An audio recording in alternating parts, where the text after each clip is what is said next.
Isang mapagpalang araw sa ating lahat. Ako po ay Sarina Espaloma at nilalahad ko ang natunan para sa daily devotion na pinamagatang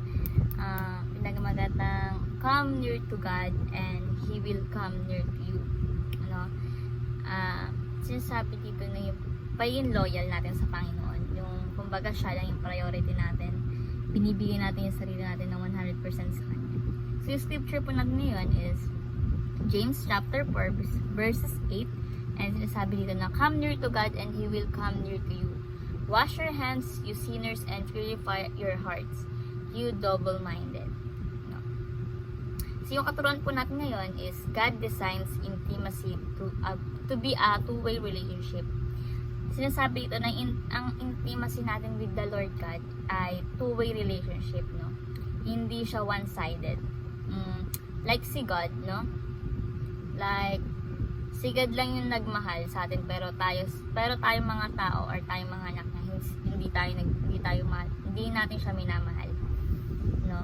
So lumapit tayo kay God and lalapit niya sa atin because it's a two-way relationship. Ang pagmamahal sa Diyos, ang requirements daw po niyan is freedom. And sinasabi na love is a choice, no? Minahal mo yung tao, pinili mo yung tao. Kaya kailangan maging loyal ka sa kanya, 'di ba? Pag tayo yung dalawa-dalawa isip, dalawa-dalawa decision sa buhay, no? Kasi 'di ba si God, pinili tayo sa panahong hindi tayo kapili-pili. Minahal tayo ni God sa panahong hindi tayo kamahal-mahal, 'di ba? Niligtas niya tayo sa dapat na hindi naman dapat tayo iligtas, no? So God designs intimacy to be a two-way relationship, no? Ang relasyon natin kay God is a two-way. So next is God requires purify for intimacy. Yung relationship natin kay God is may standard, 'di ba? Ang requirements ni God ay purity. God requires purity for intimacy. Ang gusto ni Lord is maging loyal ka lang sa Kanya, siya lang yung priority mo, maging faithful ka sa Kanya, di ba? And hindi mo dudumihan yung sarili mo para sa makamundong bagay. And kung gusto mo magkaroon ng intimacy with the Lord God, you have to live up your life. Next is God loves holiness and hates double-mindedness. Gusto ni God purify and kabanalan. Kaya double-minded kasi yung mga Kristiyano daw po dati is they love the Lord and they love the world. Dalawa isip, dalawa yung Diyos. God loves holiness and hate double-mindedness. So bilang application, no, number 1 is seek holiness, observe wholeness. Pag sinabi daw pong holiness, may kinalaman daw po to sa wholeness, sa kabuuan. When you offer yourself to God in a relationship, buo, 100%. Diba sa buhay natin, kapag sa work, diba, 100% natin binibigay yung sarili natin. Kasi nga, priority natin, loyal tayo sa work na yun. Kaya 100%, kaya kailangan buong-buo 100%, 'di ba? Hindi pwedeng 50-50. Kay Lord hindi pwedeng 50-50, dapat buo sa kanya. Buo yung sarili mo ibibigay sa kanya. Hindi pwedeng 50 kay Lord, 50 sa iba. Hindi daw po pwedeng ganoon, no? When you seek holiness, buo daw po 100%. No? Hindi 99.9% kundi 100. Ang concept ng holiness ay set apart na sinasabing para kay Lord lang. Para kay Lord lang to. At wala nang iba. Wala ka nang ibang paglalagyan, no? Or wala ka nang ibang pagbubuhusan kundi kay Lord lang. 'Di ba?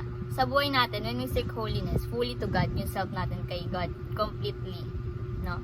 Complete sa Diyos lang at wala nang iba pa. Kumbaga, yung buhay mo kay Lord lang talaga, hindi na pwede sa ibang Diyos. Diba? Ganun po. Buong-buo mo binibigay sa Diyos yung sarili mo at hindi ka nabibigay ng kahit isa o peraso sa ibang bagay na wala namang kabuluhan. So, seek holiness, observe wholeness. 100% kay God, and wala na yung kahati, wala ka na ibang paglalayan kundi kay Lord God lang. Give yourself fully to the Lord God. So next is safeguard intimacy, avoid adultery.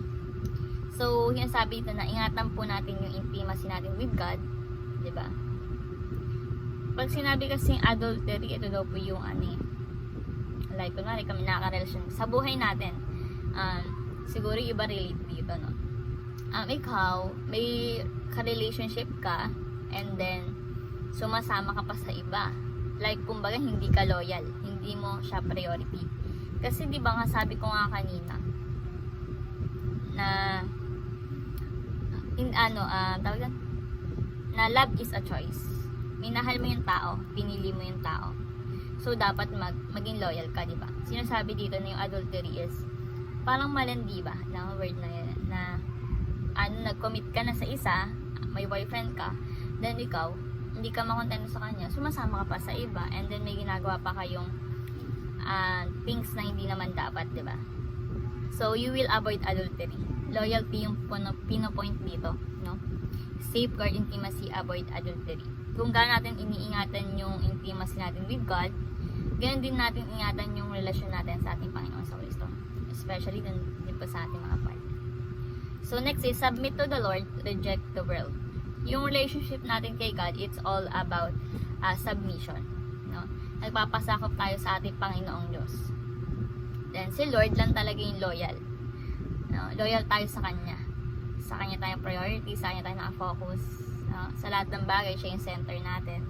Loyal talaga, no? And reject the world, diba? Yung sinasabi daw po kasing world, hindi to yung ayaw mo na sa world natin. Yung sinasabing world is pagiging makamundo. Kumbaga yung bagay na makakalimutan mo ang ating Panginoon, no? Like kayamanan, ganun po, no?